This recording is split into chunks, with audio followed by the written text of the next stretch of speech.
Gender segregation is really an innovation in Islam. Okay. There is no such thing as gender segregation the way it is believed today. So let me just clarify what I'm saying. Now, Islam promoted modesty.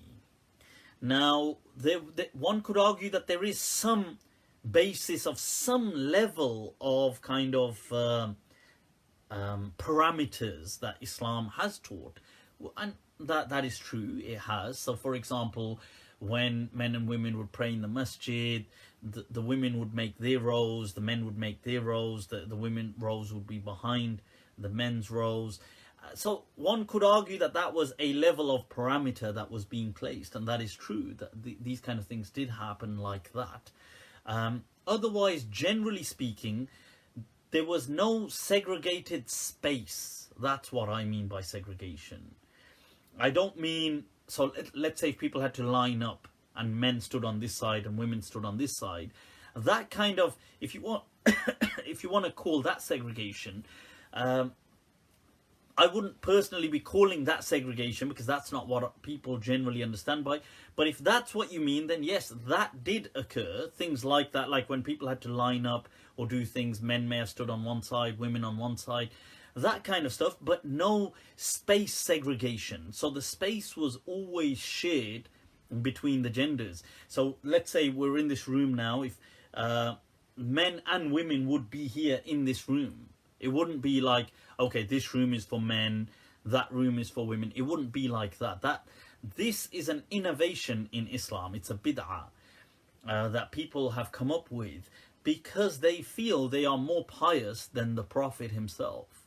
And it's very unfortunate that not only, that people have this kind of attitude, but this attitude has become so prevalent that to question it is, a person questioning it becomes, he starts to doubt himself. That's how certain everybody is about these things. So in the Prophet's time, from the holiest of sites, think about it, the holiest of sites was the Kaaba and the Prophet's mosque. Now, according to the Malikiyah, the Prophet's mosque is above the Kaaba, according to the school of Medina, but nevertheless, whichever one you go with, both of these are considered deemed the holiest of sites within Islam. Now, both of these sites had shared space. There were no barriers, there were no curtains. It really is not rocket science, and I find it insulting to assume that this is something that the Prophet could not think of. I find it an insult, an indirect attack, and maybe a naive belittlement of our Prophet, to assume that our Prophet could not think of, like, he didn't know, oh, I know I could put a barrier in front here. Like, this couldn't occur to him. This needed more genius to be born yet, in the latter generations. That is stupid. I think it's an insult and an affront to our religion and faith. To say the other thing is to say, well, oh, in the Prophet's time. So this is one level of argument. The other argument is, oh, in the Prophet's time, everybody was so pious and they were like angels. That, once again, is just not true. Nobody claimed that. The Prophet never claimed that about his time. You have to remember, in his time you had all these treacherous people amongst the Muslims. You had hypocrites, you had traitors, you had people that were planning with the neighboring tribes to butcher the people. There was a lot going on. These people were not like some kind of, that the city was not a city of angels per se. They were normal people. They had some really amazing people, amazing companions amongst the Prophet. And you had amongst his people around the Prophet, you had hypocrites around the Prophet as well, who were planning to assassinate the Prophet. You had people who were planning on attacking the Prophet. So a lot was going. It wasn't just like, oh, there's only good people around the Prophet. The Prophet himself said, you had all these munafiqeen and things like this.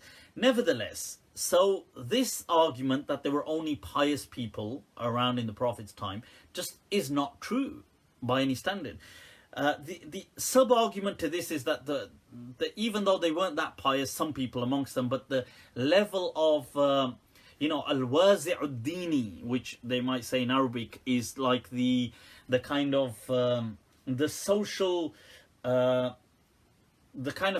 consciousness to which serves as a kind of a detriment, a kind of like a preventative measure, like the atmosphere. What I'm trying to say, al-wazi'ud-dini, is like the religious atmosphere is such that even if you wanted to do it, but the atmosphere doesn't really allow it. This is nonsense as well, because how do we know this? Because people did have sexual intercourse, they did have zina during the Prophet's time.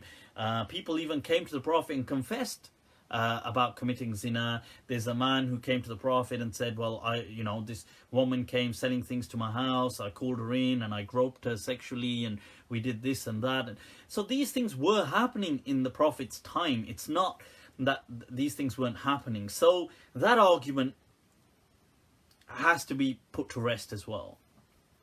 And the other argument is that, as things got worse, the companions then, or people after the Prophet, had the religious ingenuity to bring up these rulings. So the Prophet's wives said, or other people said, look, times have got worse now. The truth is that in some way, yes, one could argue that obviously from a barakah perspective, from a blessing,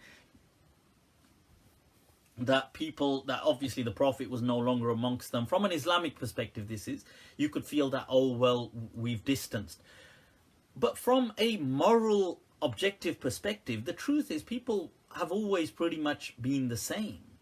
They've never really just, people before Islam came were horrific.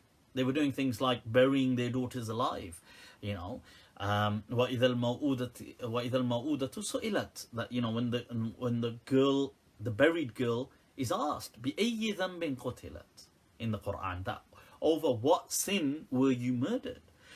This was the kind of the mujtama', the society in which the Quran and Islam came. So it's not true.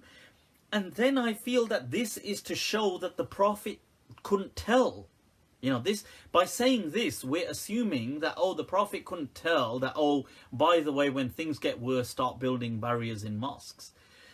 So I disagree with all of those things. I think they're all insulting, even though the people saying them are not intending to insult our Prophet, but I think they are inadvertently insulting the Prophet.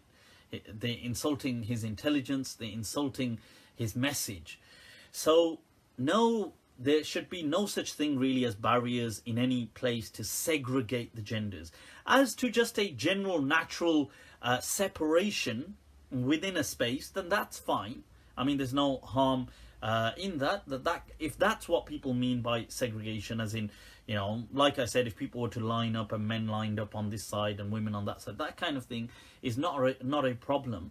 But to put barriers. The other thing I wanted to say is that in the Prophet's time, there's actually a hadith, and a lot of people are neglectful of this hadith.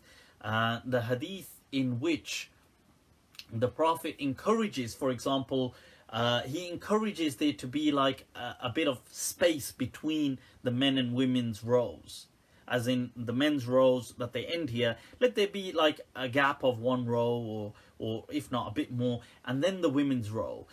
And why does he say this? Because in the hadith, because men, what they would wear, you see, back then, men would wear, they would have these kind of like shirt versions of a shirt, and they would wear an izar. An izar is like a what we call in Urdu like a dhoti. Okay, so it's a sarong kind of thing, like a lungi, a bit like a lungi, except a lungi a lungi is just, something all sewn together, stitched together, so you kind of step into it. But a sarong, like an open sarong that you kind of wrap around, this is in Arabic is called an izar, okay, like a dhoti. This is what the Arabs would wear. Now that, as you can imagine, a sarong is actually wrapped tight around the waist area naturally. Otherwise it'd be a bit useless. Right, so the thing is that when they would go into sujood, because of it being so tight into the, and remember, many men would not have anything to wear on top, or that was their culture as well. So many men would just be bare-chested, things like this. So they would just have a kind of sarong on. Now, when they were in sujood, some of the women, they've said that, oh, we could see the very clearly, ostensibly, the outline of the genitals, okay, and the testicles and things like this. So they could see that quite the. I don't need to go into graphic contours. Start like, well, here's a picture of of an example, but I get you get the drift, right? So this is a perfect scenario in which the Prophet could have placed a barrier. You see, the Prophet could have said, aha, well, you know, that's not right, so I'll tell you what, let me place a barrier in between. So, but he didn't. And the women were saying they could see the contours, the definition, one might say, of the private parts of men as they were in sujood. So yet, well, here's one I drew earlier, or using some plasticine. Here's a model I sculpted earlier on. If we compare them to atoms, well, you've got hydrogen here, and this over here is uranium. Right, so these are. But my point of saying that is that the Prophet still did not intervene by saying, right, barriers and things like this. So in all honesty, these are an innovation in Islam. I don't support these kind of things.